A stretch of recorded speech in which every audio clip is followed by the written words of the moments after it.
After 40 years of work in the fitness industry, I have learned that real strength isn't just built through exercise, but through experience. I will share with you some of the science as well as the stories that have shaped my work. We are all building muscle memories, one rep, one story, and one day at a time. At some point in our 40s, 50s, and 60s, we start to notice that pain is no longer a random thing. We start to feel pain consistently in the same areas of our body and in the same joints. It starts to shape how we move through our life. It even shapes how we feel about our bodies. And it certainly shapes the decisions that we make in terms of what activities we're willing to participate in and what activities that we are not. But what if I told you that pain is really not the enemy? It's just information. In this episode of Making Muscle Memories, I'm going to share with you a powerful client story that forever changed my feelings of pain and understanding why our body deliberately creates it. You see, pain is just a protective mechanism telling you that something is wrong. Our muscular systems are on guard to make sure that we don't get hurt. And if we want to get out of pain, it takes a smarter method of training. So if you are someone that is currently frustrated by what you're dealing with inside of your body in terms of chronic pain and dysfunction, this episode is for you. Welcome to Making Muscle Memories. I'm your host, Lauren Eirk, and in today's episode, I'm going to talk with you about how pain is actually your greatest teacher. Now, I want to reframe this word pain. I think when you hear the word pain, immediately what you think of is, I want to get away from it as quickly as possible. And throughout my life working with individuals, what I've noticed is that pain is different for a lot of people. I have had people that I've worked with that are like the Monty Python skit where their whole body is falling apart. They have multiple joint replacements. They're on multiple medications. They have all kinds of muscle problems. They've had recent surgeries, whatever, and they have a really positive attitude and they just want to get going. And I've had other people that have a very minor thing happen to them and they are literally in tears and feel like they don't want to move forward in life. Well, pain is definitely something that a lot of us don't want to have, but it's kind of a reality as we get older. But one thing that I have learned throughout my life is that pain is not necessarily something that we should use to avoid participating in life. It's a way to tell us that what we're doing currently isn't working. So I want to reframe pain as something that is going to be our teacher versus something that is our enemy. When we shut down and we decide we're not going to move, we're not going to participate in life because we have pain, this is when we are in a cycle that we're never going to get rid of it. So I want to share with you a very powerful client story. This is about a client who I was working with years ago, and she was in her mid-50s.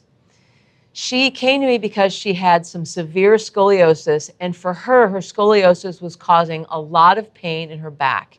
And quite honestly, she had the kind of scoliosis that looked like it would cause her problems. I mean, her shoulders were very asymmetrical, her hips were very asymmetrical, and at the time, she was going to a chiropractor who was adjusting her twice a week.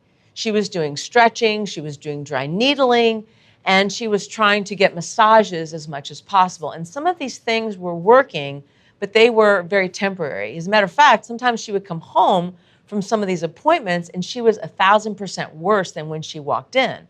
And so when she came to me, she was like, I don't know what I'm doing. I feel like I'm doing all the things that are necessary to rid my body of pain, and now my doctor just wants me to go on some pain medication or have surgery. And I thought, well, what are you going to do with a 50-something-year-old woman and they have severe scoliosis and do something in a surgical situation? I can kind of see that when someone's younger, but now this woman's in her mid-50s. I don't know that I want to mess with her spine at this point. So my scope has always been through the muscular system, and I've been working with the muscular system for decades. And I've learned through all of these decades that the muscular system is the one thing that we neglect the most in the medical community. So as I was beginning to work with her, what I started to notice was there was a lot of asymmetries. And by default, you would have to have a lot of asymmetries. If someone has severe scoliosis, they're not going to be able to rotate to one side of the body as far as they can to the other because their spine is not shaped in a uniform way. Same thing with the hips, the shoulder, and on down through the body. So I expected some of that. But what I didn't expect is as I was testing her in her MAT session, a lot of her muscles were severely out of balance. For instance, one side of her hip was severely limited in one plane of motion, and the other side severely limited in something completely different. And when I would test them, the strength differentials were out the roof. I couldn't believe she was even getting around. So I knew that her way out, her bridge between getting out of pain and getting on with life is going to be through progressive strength training. And this is one of the reasons, this particular experience is one of the reasons that I created what I call the isometric method, because I realized that there has to be a staging of how you're going to be putting resistance on someone's body. Now with this person, having gone through all of this work with her chiropractor and whatnot, she was afraid to exercise. And I think that's where a lot of people come in when they're in pain. They don't want to move. As a matter of fact, when their back goes out, you're going to see them laying in bed or laying on the couch and skipping work. And what I knew is that I had to teach her that her way out was through muscle contractions. And that's where we started. We started off with isometrics. An isometric muscle contraction, I feel like they are magical. I feel like they should be the precursor to everything that we do, from warming up to cooling down to recovering from an injury to progressing strength training. What it is that I'm going to achieve a joint position, like I'm going to do a bicep curl. And I'm going to achieve this position to a specific length. In other words, the muscles have to shorten a specific amount. As they shorten, they are pushing against an immovable object. That could be a wall, that could be a band, it could be something in their body, it could be gravity. Whatever it is, it's an immovable resistance force that is pushing it back in the other direction. Now, when I was doing isometrics with my client, we made sure that the isometrics were very, very light because she didn't have high force output. One thing that we know about pain is that when we have increased pain, which we call nociception, we have decreased motor reception, meaning that we don't have the ability to contract muscles efficiently when we're in pain. They kind of go together. Like if you twist your ankle, you notice you don't have very much control over your foot, but your foot hurts a whole lot. Those things are not random. They are strategically put there by the body to keep us from getting hurt. So when I would put my client in a position to where she would have to perform an isometric against me or against the table I was on or against a piece of equipment, I made sure that the resistance that we were using was extremely low because she didn't have the strength necessary to push against it. And I wanted to isolate those weak muscles. Now, when we did these isometrics, we did them at 15-degree intervals because I knew that when we perform an isometric, your body is being taught that, hey, you're safe here. If I do a contraction here, it's okay. Nothing's going to hurt. So the body does what's called a carryover effect, and it will give you more range of motion about 15 degrees above or below that position, that positional angular isoangular position. We're improving the state of the muscular system, its neuromuscular capabilities, and we're kind of calming the nervous system. Now, what we noticed with her sustained muscle contractions is over time, we were getting her better at contracting her muscles, not only within the sessions with me, but also when she was at home doing things. Now, when she was performing these isometrics at the time, she was working within my app doing what's called the isometric boost videos, which happened to be the largest or the most popular set of videos that I ever have on my app. And she was telling me over and over, I feel better when I do these isometrics. I have less pain. I have less inflammation. I have more energy. I can do things during the day. My blood pressure goes down. I feel less anxiety about moving. And all that is wonderful. And I loved watching her get stronger. But what I didn't expect as we were going through the isometrics is that the isometrics were actually eliminating her pain, giving her the desire to do more things.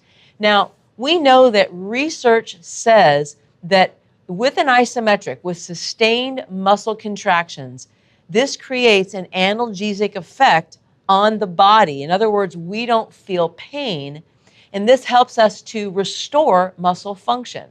And I was definitely seeing this on my client. Now, when we look at a lot of the research studies that have centered around isometrics from about the year 2015 and on, a lot of these studies are done with athletes because they're trying to figure out, how can I get this athlete back in the game again? I was working with a mother of two that was in her mid-50s that literally just couldn't participate in her life. And she got to the point where all she wanted to do was isometrics. And then I noticed that she went stagnant. She needed to progress to the next level, and she became afraid again. She was afraid that if I start going from non-moving to moving, doing some body weight training, that her pain would come rushing back. Well, we had to do this in a really slow manner. And this next part of her training, this body weight training, what she realized is that by doing these isometrics for months and months and months and really learning about where her weak links are in her body and how to contract her muscles and isolate them, when she started moving and started actually going from point A to point B, she was actually able to target those weak links better and squeeze her muscles more efficiently. So like when she would exercise before, she would do something like a sit-up or a crunch or a push-up or whatever it was, a lunge, a squat. And she would quickly try to get past the ranges that were uncomfortable, and she wasn't really engaging anything. She was just counting repetitions. When she started adding movement into her plan, she became aware that what was missing was muscle contractions. So she would go through the range a little more slowly, a little more mindfully, and start to contract muscles. And I was really, really happy with this, and we kind of kept this going for a while. Now, at the time, she was on my app, which is called FIS On Demand, and I was running a challenge.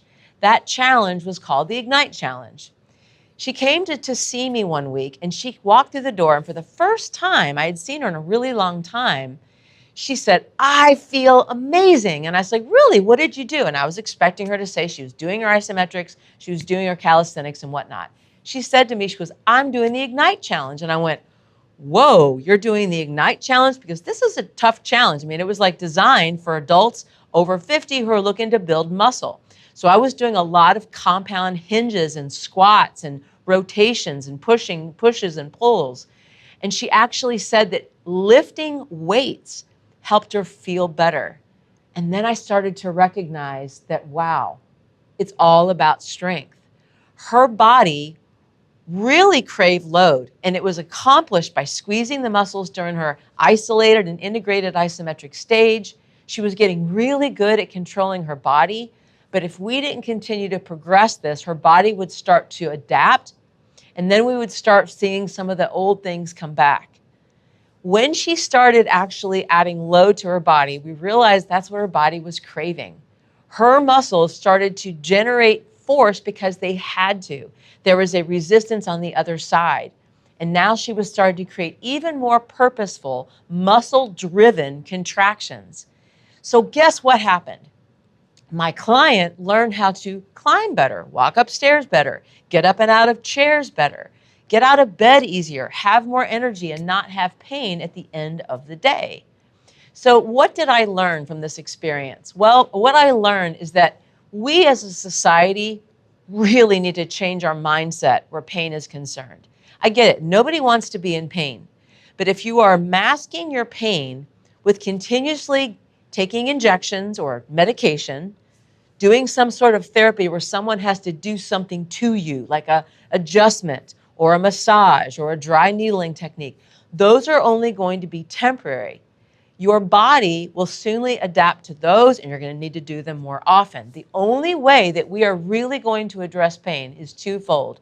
Number one, we need to learn where our body's limitations are. And I think that's where isometrics can come in, because when we're doing an isometric, we learn about where our joint limitations are, where our weaknesses are, and how to work around them. But number two, we need to learn how to contract our muscles better through progressive strength training. You see, we have the ability to heal ourselves from the inside out. And I have seen this so many times in my life, working with all different kinds of clients, from in their teens all the way up into their 80s. Muscles want to contract. Joints want load. They want compression. They want shear. They want distraction. And when we don't move enough, When we don't engage our muscles enough, we actually feel worse. We are all making muscle memories, one story, one rep, and one day at a time.